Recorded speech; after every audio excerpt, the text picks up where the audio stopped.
You're listening to Booth Talk from the After Movie Diner, and on this short episode we are talking to director Mike Cahill all about his new movie Bliss, which premieres on Friday, February 5th on Amazon Prime Video and stars Owen Wilson and Salma Hayek. This was just a very quick kind of press junket conversation that I had with Mike, but he gives some really good insight into the movie, and I can't wait for you to hear it. There is a full review of the film on our website, aftermoviediner.com. And if you like our interviews, don't forget to subscribe, rate, and review, share, like, retweet, all that good stuff. Our interview podcast, Booth Talk from the After Movie Diner. Here's our conversation with Mike.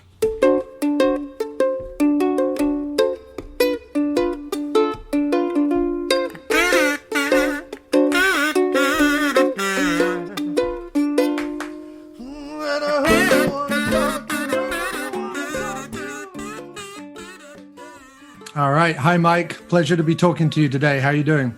I'm doing well, John. How's it going, man? Really good, really good. And we really enjoyed Bliss. Really thought it was a great movie, just fantastic. The idea feels like it could have been based on some pretty personal experiences. First of all, was it? And if not, where did the inspiration come from? I mean, personal in the sense that it's a thing. Personal in the sense that it's a thing that I'm interested in, or an emotion that I found very impactful on me when I saw this. But I'll tell you, maybe it'll make sense if I give some context. So the emotional thing that I was chasing with the film is I wanted to tell a story about the fragility of the human mind. And if you think like, John, there's probably people in your life who you love, family members or friends or whomever it is, people that you love that have a totally different worldview or a totally different way of seeing the world than you. And that could come from any number of things. That could come from politics, that can come from mental health. And perhaps it's something about their mind that's not right and or distorting it in some sort of way. And it's so much so that the way they see the world almost has zero overlap with yours.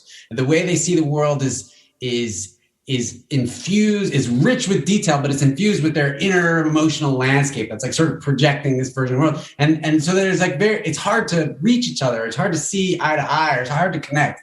And so I feel like everybody's sort of personally experiencing some version of that. And then I wanted to tell the story, in this case in particular, the daughter, Emily, played by Nesta Cooper, Greg's daughter, who, despite those huge differences, makes the effort and it's persistent and has this like intense love for her father. And it's not to be taken for granted because the brother doesn't have it, right? Necessarily, or he can't go there. And so she and to show that persistence and love, despite the hardship of it and the difficulty of crossing over to someone with a different worldview, it actually can make a difference.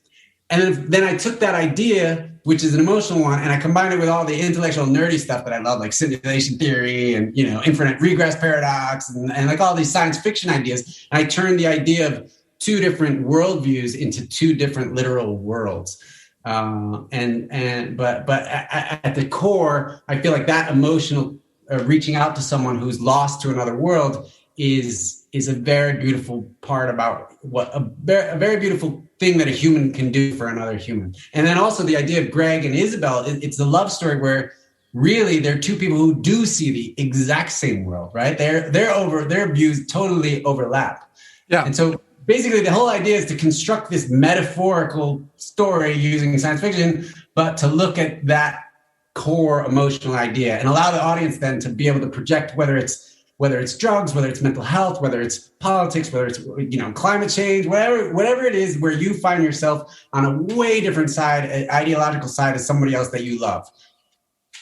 Yeah, no, completely. And my follow-up was sort of, obviously there is a big aspect of the movie that could be read in a way outside of those other things as addiction or a commentary on addiction or partly addiction and certainly about facilitators, which again is a very interesting thing when you look at obviously politics and society right now. There are a lot of facilitators, right? There's a lot of people opening their arms up to say, come here, we have these ideas. The performances are fantastic, and there were certain performances that definitely seemed to be focused little sections of on maybe portraying a more addictive kind of personality, or more what might happen, sort of a drug addict personality. When talking with the actors and discussing with the actors, was it play the reality of, say, the sci-fi? So play the mise en scène of the movie, play the reality of the sort of sci-fi story. I'm thinking predominantly that scene where all the cops are up on the road there, and they're down in Isabel's camp. Or was it more about, no, for this scene, let's play more of the addiction, or for this scene, let's play more of that, or whatever? Talk about the conversations you had with the actors around kind of how to perform certain parts of the metaphor, I guess. Yeah, no, what's amazing about that question is I wish I would ask myself that question. Or if I were not me, I wish I would ask that question because I want to know the answer. But the weird twisted part is I don't know what the answer is to that. I don't know if it became that explicit, I suppose. Because you never say play the metaphor per se, right? Right. You play the emotion, you play the scene as authentically as it's calling for, and the scene objective is the scene objective, right? So the scene objective is to go to the bliss world. The metaphor is something that you as the viewer are supplying, right? A metaphor doesn't exist without an observer. Like an observer makes the connection between things and says it. And so, but the scene objective is to escape this place and go to the bliss world. And actually highlighting that scene is kind of interesting because that's the place where we arrive at the full arc, which is here's a man who, like, I'm very obsessed with first person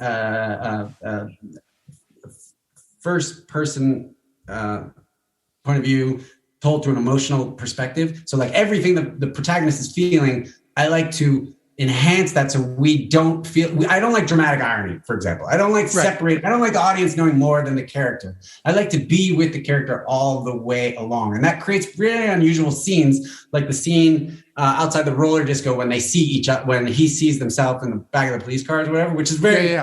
It's strange, but what it does is the confusion and the disorientation that you have as an audience is the same confusion and disorientation that the protagonist has. So that's what I mean. I like to be with them on every step of the way so that I'm never separating and judging them. If they feel bliss, I feel bliss. If they're on the boardwalk at the promenade or stepping off a boat and enjoying and delighting in it, if that's what they're feeling, like I want to feel that. So if that's what he's feeling.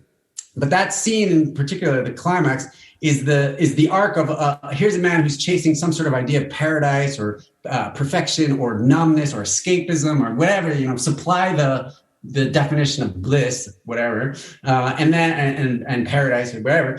And by that point, it's through Isabel where she says, this is horrible. This is a nightmare. This is me. The artist describing their flawed work, describing the simulation. And he looks at her and he says, yeah, but there's something, and it dawns on him, yeah, but there's something kind of beautiful about it. Yeah. And it's through loving her and all the chaos that is her that he comes to love here. And then the reward is that, the union with the daughter. So yeah. They play scene objectives, I guess. Yeah, no, definitely. Sorry, I talked too much. Yeah, I'm going to talk less on the next one. It's all good. Obviously, the film is very character driven, and it's one of the reasons why I loved it. But also, there were some really neat little world building things you did in the sort of rough world, as it were. Some of the kind of generic names and some of the sort of generic jobs people might have, and then in the Bliss world, you had that great speech Isabel gives, Salma Hayek gives about automation and wealth distribution and so on. And it's just enough to kind of pepper the world and tell the story, which is awesome. Have you thought about either expanding those elements? Was there a script that expanded on those elements? I just feel like there's stuff there that could be pushed out into a miniseries or something, anything like that. Yeah, that'd be great. Amazon, are you on this call? Are you listening? Let's do a miniseries. No, I mean called Blister Part 2. That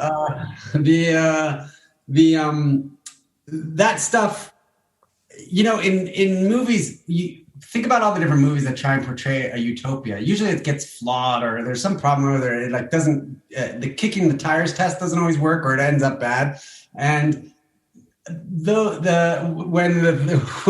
someone's character talks about what made the world what it is, this generally prosperous, peaceful place, she highlights three things. She says, automation, synthetic biology, and asteroid mining, which the nerd inside of me revels at the revelation of those. Like those are the bedrock foundations of a world of a plenty, which is that, a world that allows the populace to pursue or holds highest science and art, the study of the natural world, or the uncovering of the natural world and the physical properties of the natural world, and the uncovering of the, human spirit. And like, imagine if all of us were just had freed up to do that kind of stuff. Like, how cool would that be? How beautiful would that be? And here are three things that are real things. Automation's a real thing. Often gets portrayed in movies as evil robots killing people. Synthetic biology is a real thing that's saving our lives and health, and it's going to save the environment with carbon capture and all these kind of CRISPR and genetic engineering. But it's often portrayed as evil in movies and monsters and shit. And then asteroid mining, which is just something I find fascinating, that there's like these rocks floating around the earth with $17 trillion worth of platinum floating around, and the precious metals that we would use in all our devices anyways, and have value, and that would like foot the bill. Like basically the idea of victimless resource extraction, which is a novel idea for humans. So I don't know, but those are really besides the point in terms of the movie story, but they do, as you say, pepper the world. They build a kind of sense of like, they give plausibility to the Bliss world, which is very important in my storytelling, that you can get to the end of the movie and say, oh, actually, which one's real? Are they both real? It has to have that biasability of interpretations for it to work. Definitely. Well, look, we really enjoyed the movie over here. And thank you so much, Mike, for talking to us today. All the best. John, thanks so much. I feel like we talked for 1.5 minutes. Yeah, no, it's all done. All good. Well done. Thank you. All right. Well, thanks, man. Take care, man.